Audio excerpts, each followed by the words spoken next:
할렐루야. 오늘 우리에게 주신 말씀 고린도전서 4장 1절과 2절 말씀입니다.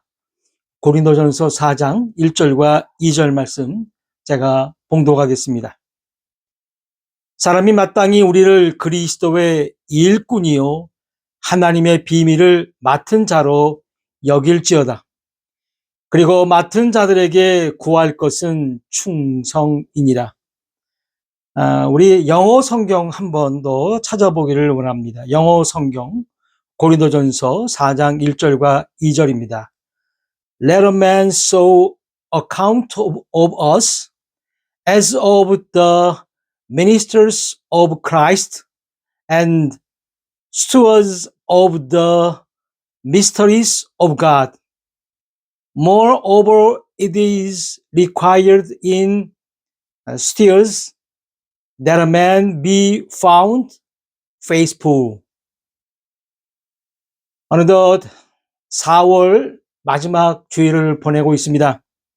캐나다는 역시 캐나다이다 라는 말이 실감나듯 지난주에는 진눈깨비가 내리기도 했습니다. 아마도 6월은 돼야 그야말로 좋은 계절이 이곳에도 찾아올 것 같습니다. 우리는 오늘 4월 마지막 주일, 지난주에 읽었던 본문에서 정말 중요한 하나님의 비밀에 대해서 다시 한번 살펴보기를 원합니다. 그래서 오늘 제목을 비밀이냐, 신비냐로 정해보았습니다. 우리 성경에는 하나님의 비밀이라고 기록되어 있는데 영어 성경에는 The Mysteries of God으로 기록되어 있다는 것입니다. 그러니까 비밀이라고 하는 단어를 영어 성경은 Mysteries로 기록하고 있는데 다른 말로 신비들이라는 것입니다. 신비면 어떻고 비밀이면 어때? 뭐 이런 걸 가지고 호들갑을 떠냐고 말할 수도 있겠으나 우리 성경은 비밀로 기록하기도 하고 또 신비로도 기록하기도 했다는 것입니다.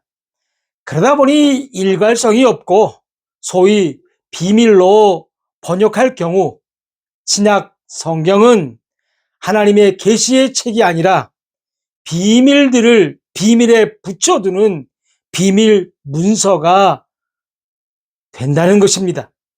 하나님의 신비가 비밀이라면 비밀을 밝히고 있는 사도 바울 역시도 엄청난 반역 행위를 자행하고 있는 것이 됩니다.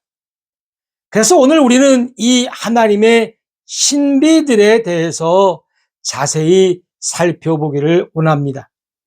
우리 성경에는 하나님의 비밀이라고 단수 형태로 기록되어 있는데 영어 성경에는 The Mysteries of God, 즉 하나님의 신비들이라고 복수 형태로 기록되어 있다는 것입니다. 그러니까 이러한 신비가 하나가 아니라 여러 개가 있다는 것입니다. 우리는 이 신비에 대해서 살펴볼 때 이 신비들은 우리에게 믿음을 요구한다는 것입니다. 다시 말해 인간의 이성으로는 도저히 이해할 수 없다는 뜻입니다. 그래서 믿음이 요구된다는 것입니다. 그러니까 오늘 우리는 이러한 신비들을 찾아서 함께 볼 때에 믿음으로 이 하나님의 신비들을 대하시길 주님의 이름으로 축원합니다. 먼저 디모데전서 3장 16절입니다. 디모데전서 3장 16절. 그도다 경건의 비밀이요 그렇지 않다 하는 이 없도다. 그는 육신으로 나타난 바 되시고 영으로 의롭다 하심을 받으시고 천사들에게 보이시고 만국에서 전파되시고 세상에서 믿음 바 되시고 영광 가운데서 올려 지셨느니라. 지금 읽은 우리 성경은 경건의 비밀이라고 기록되어 있는데 영어 성경에는 Mystery of Godliness라고 기록되어 있다는 것입니다. 미스터리는 단수로 신비입니다. 어떤 신비라고요? 경건의 신비입니다. 그러니까 첫 번째 신비는 육신으로 나타나신 하나님이라는 것입니다. 조금 전에 읽었던 디모데전서 3장 16절을 자세히 보면 경건의 신비는 성경에 뭐라고 기록되어 있냐면 그는 육신으로 나타난 바 되시고 라고 기록되어 있다는 것입니다. 그러니까 경건의 신비는 육신으로 하나님께서 나타나셨다는 겁니다. 그런데 우리 성경에는 그는이라고 기록되어 있습니다. 그가 누구일까요? 문맥상 당연히 예수 그리스도이십니다. 예수님은 육신을 입으신 분이십니다. 하지만 그렇게 되면 그는 결코 하나님이 될 수가 없다는 것입니다. 영어 성경처럼 그가 God was manifest in the flesh. 그가 정확히 God이라면, God, God이라면 예수 그리스도는 육신을 입고 이 땅에 오신 God, 하나님인 것을 우리는 정확히 알 수 있다는 것입니다. 바로 이것이 경건의 신비요. 신비를 대하는 우리는 강조합니다. 믿음으로 받아들여야 한다는 것입니다. 하나님이 육신을 입고 이 땅에 오셨습니다. 갓난아기의 시절이 있었다는 겁니다. 저에게도 이제 막 2달 된 손자가 있습니다. 이름이 노아입니다.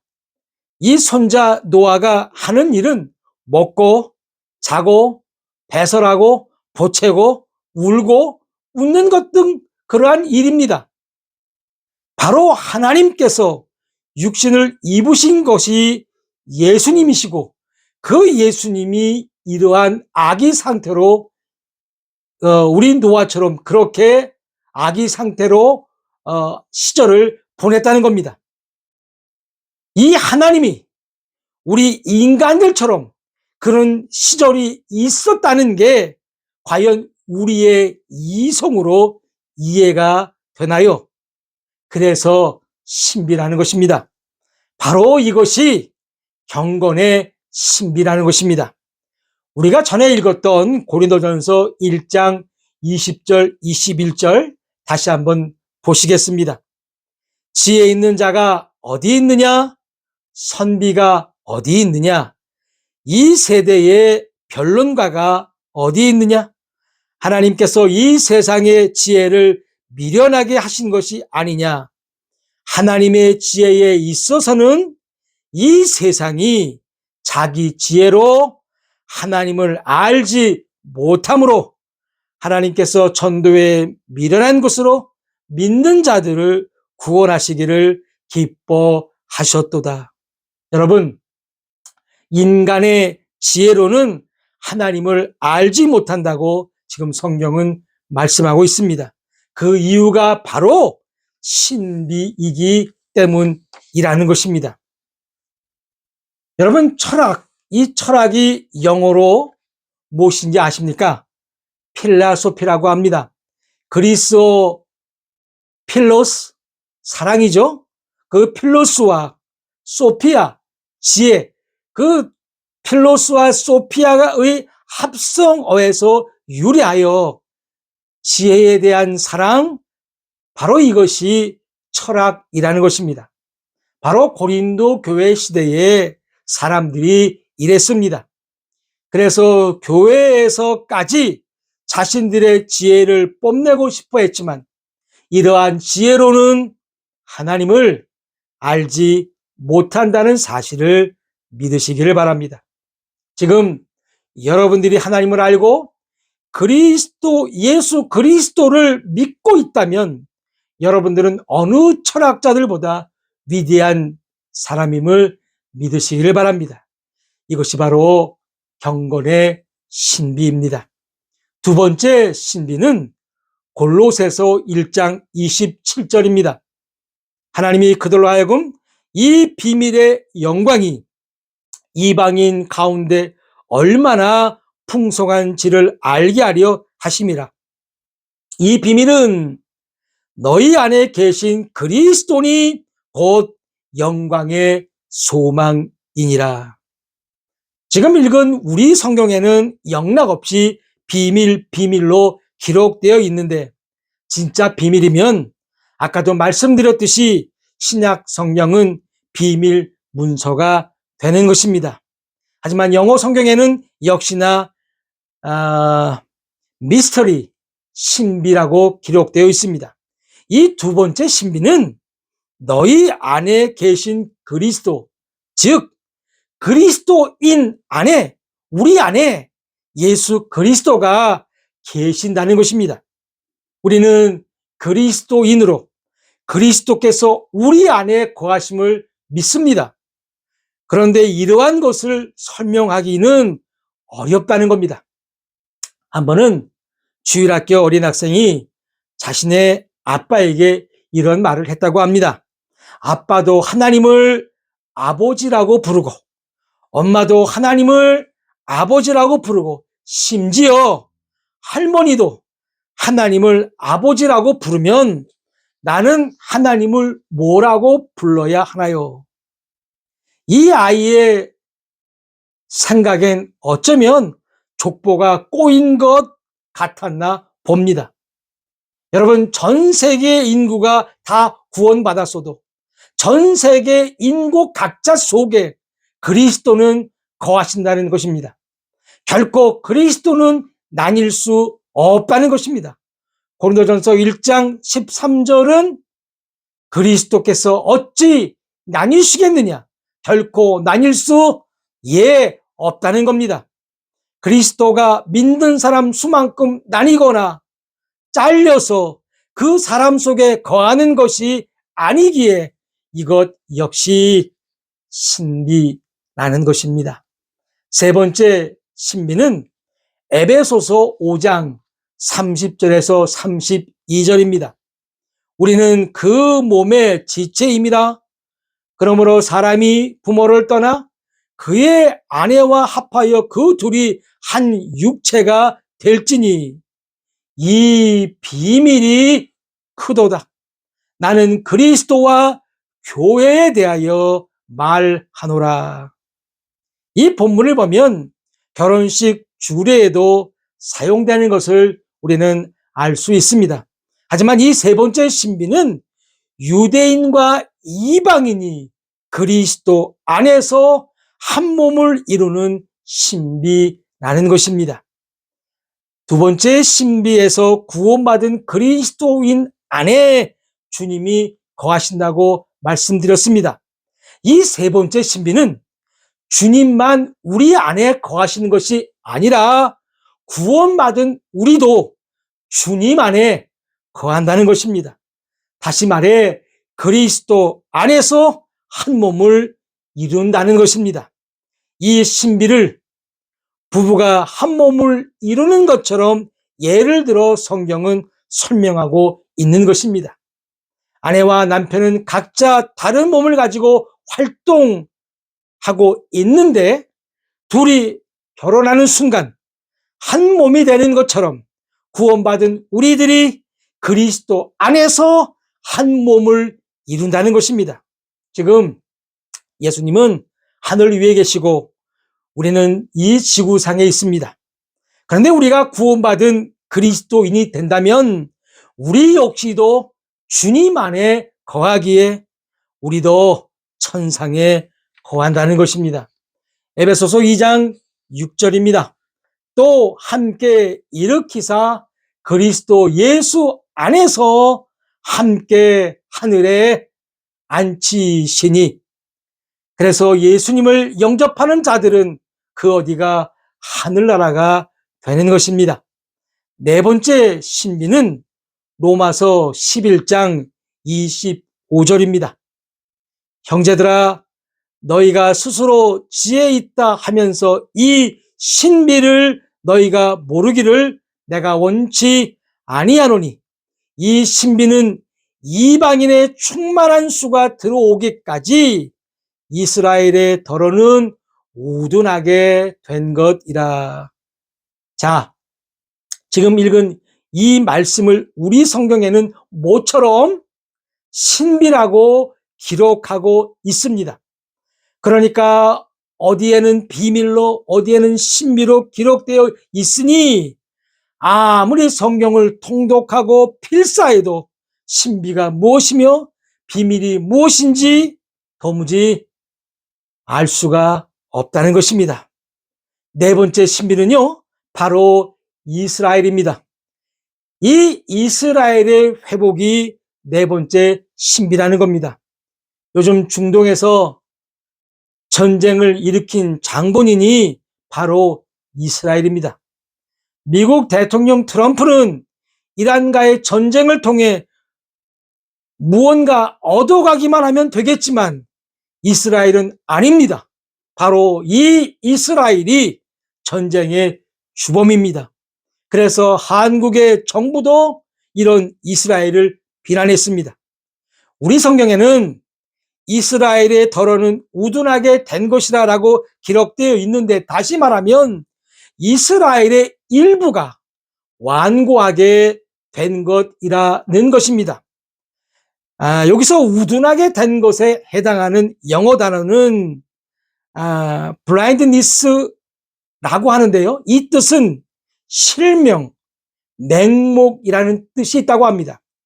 그러니까 지금 이스라엘은 이방인의 충만한 수가 들어오기까지 이스라엘의 더러는 우둔하게 된 것이라. 다시 말하면 이스라엘의 일부가 실명, blindness 되어 앞을 못 보니 완고하고 맹목적으로 전쟁을 하고 있다는 것입니다. 로마서 11장 28절 말씀입니다. 로마서 11장 28절 말씀. 복음으로 하면 그들이 너희로 말미암아 원수된 자요, 택하심으로 하면 조상들로 말미암아 사랑을 입은 자라. 이스라엘은 한마디로 복음의 원수라는 겁니다. 성경을 믿지 않는 유대인들을 말하는 것입니다. 그런데 이런 이스라엘을 하나님께서 택하셔서 사랑을 입은 자라고 말씀하고 있다는 겁니다. 심지어 로마서 11장 29절에는 하나님의 은사와 부르심에는 후회하심이 없느니라. 즉 이들을 택하신 하나님의 선택은 탁월했다는 것입니다. 그래서 이 네 번째 신비는 하나님께서 택하신 이스라엘이 회복된다는 것입니다. 그런데 지금 상황을 보십시다. 뉴스를 보면 우리도 정말 화가 납니다. 도대체 사람이 할 일입니까? 전쟁은 하질 않나? 어디 한 구석 이쁜 곳이 없습니다. 그런 그들을 성경은 이스라엘의 일부가 완고하다, 맹목적이어서 저런 행동을 한다라고 말씀하고 있으며, 그래도 하나님께서 직접 선택하셔서 사랑을 입은 자라는 것입니다. 반드시 이스라엘은 회복된다는 것입니다. 그래서 이러한 신비를 알게 된 우리는 이스라엘을 욕하거나 비방하지 말고 사랑하고 그들이 예수를 영접함으로 그리스도인이 될 수 있도록 도와야 한다는 것입니다. 이러한 것은 저의 의견이 아니고 하나님의 말씀이라는 것입니다. 그래서 저 역시도 전하는 것입니다. 유대인들이 만약 지금 예수님을 영접한다면 그들도 그리스도인이 되는 것입니다. 다섯 번째 신비는 요한계시록 17장 5절입니다.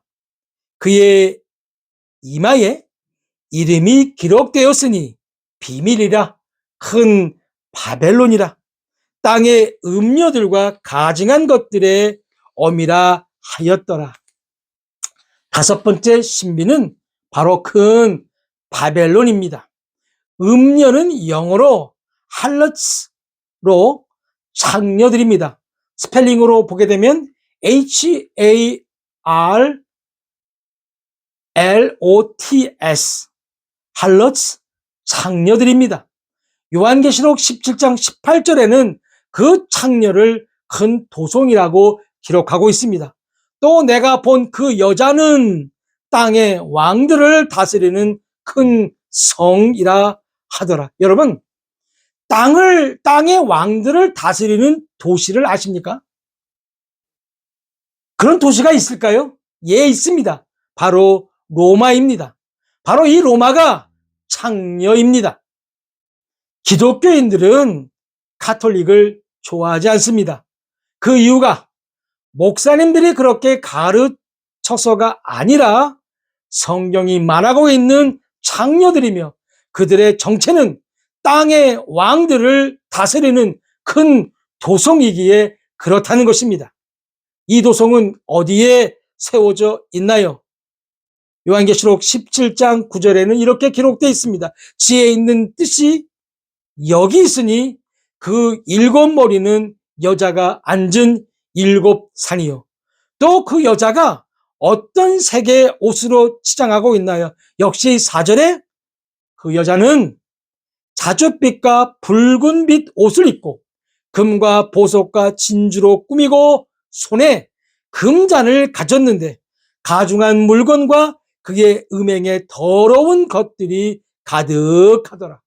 우리는 이러한 말씀들을 종합해 보면 바로 다섯 번째 신비는 큰 바벨론으로 로마를 가리키고 있으며 로마를 대표하는 도성은 바티칸으로 그곳의 주인은 교황인 것을 알 수 있다는 것입니다. 가톨릭은 결코 기독교가 아닙니다. 물론 그 속에서도 복음을 통해 구원을 받을 수는 있겠지만 오늘 성경이 말하는 것처럼 거룩한 곳에서 거룩한 옷을 걸치고 거룩한 것처럼 행세해도 성경은 창녀들이라고 말하며 그녀는 도성으로 로마를 가리키고 있다는 것입니다. 저는 다른 종교를 비하하려고 말씀드리는 것이 아닙니다. 여러분, 누가 창으로 예수님의 옆구리를 찔렀습니까? 누가 예수님을 십자가에 못 박았습니까?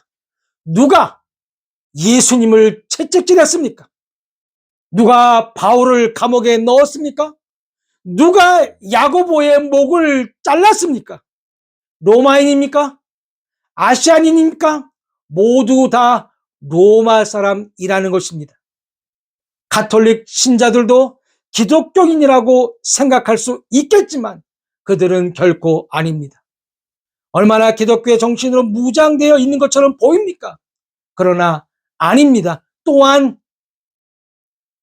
저는 타 종교를 비난하려고 지금 말하고 있지 않는다는 것입니다. 이것 역시도 신비라는 것입니다. 여섯 번째 신비는 데살로니가 후서 2장 7절입니다. 불법의 비밀이 이미 활동하였으나 지금은 그것을 막는 자가 있어 그 중에서 옮겨질 때까지 하리라. 바로 여섯 번째 신비는 불법의 신비입니다. 데살로니가 후서 2장은 적그리스도에 대해 언급하고 있습니다. 그러니까 적그리스도가 바로 신비라는 겁니다. 적그리스도는 이미 활동하고 있습니다. 그러나 그리스도인들은 그 누구도 이 불법자에게 넘겨지지 않는다는 것입니다.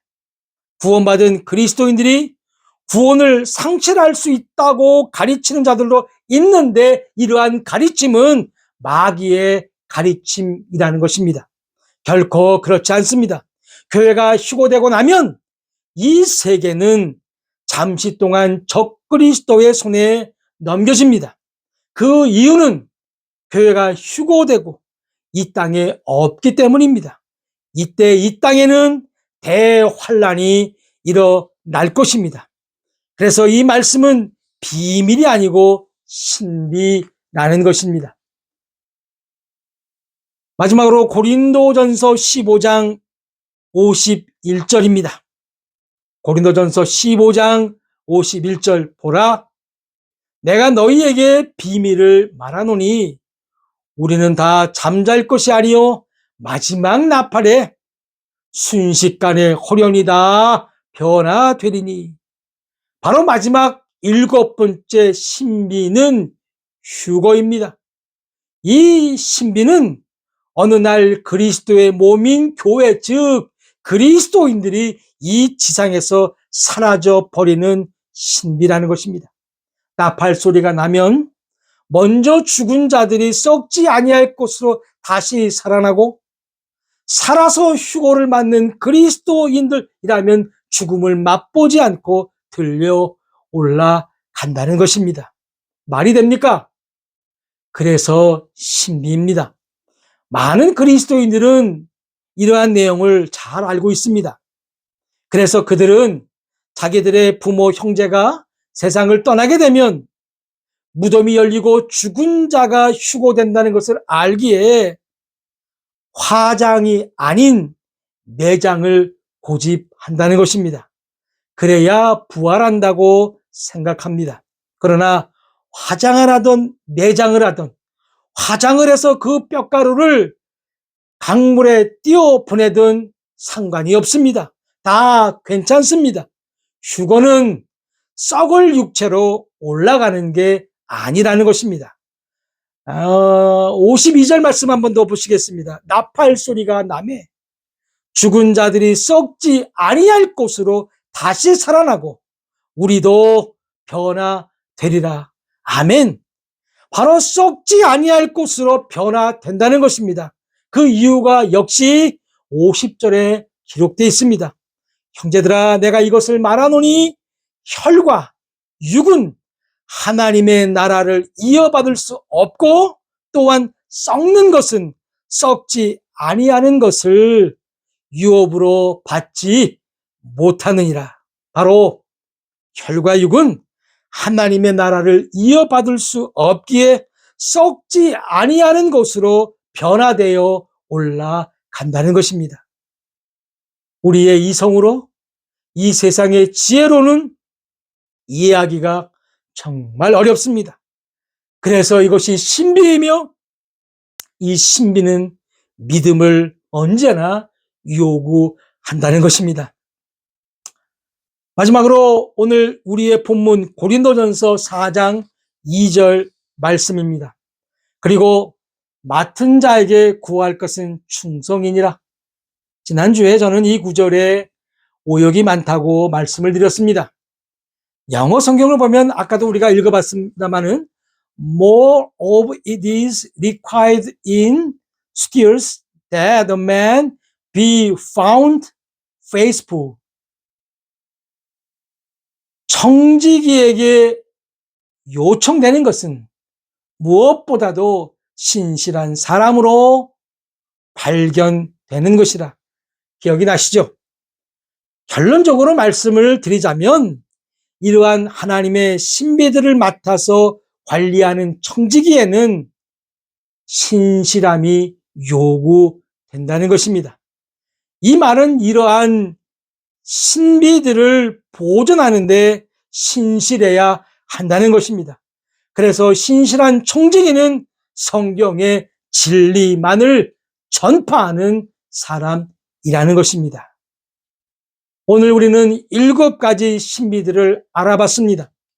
이 7가지 신비가 모여 오늘 본문에는 하나님의 신비들로 기록되어 있다는 것입니다. 이 신비들은 우리의 이성으로, 우리의 철학, 즉 이 세상의 지혜로는 결코 알 수가 없는 것이기에, 또 말씀드립니다, 언제나 믿음을 요구한다는 것입니다. 사랑하는 여러분, 그런 믿음은 어디에서 옵니까? 바로 하나님의 말씀에서 온다는 것입니다. 오늘 우리가 말씀들을 찾아서 읽었던 것처럼 하나님의 말씀은 다 짝을 이루며 이러한 신비들을 믿을 수 있도록 역사하신다는 사실입니다. 이사야 34장 16절 말씀입니다. 이사야 34장 16절 너희는 여호와의 책에서 찾아 읽어보라. 이것들 가운데서 빠진 것이 하나도 없고 제 짝이 없는 것이 없으리니 이는 여호와의 입이 이를 명령하셨고 그의 영이 이것들을 모으셨음이라. 아멘.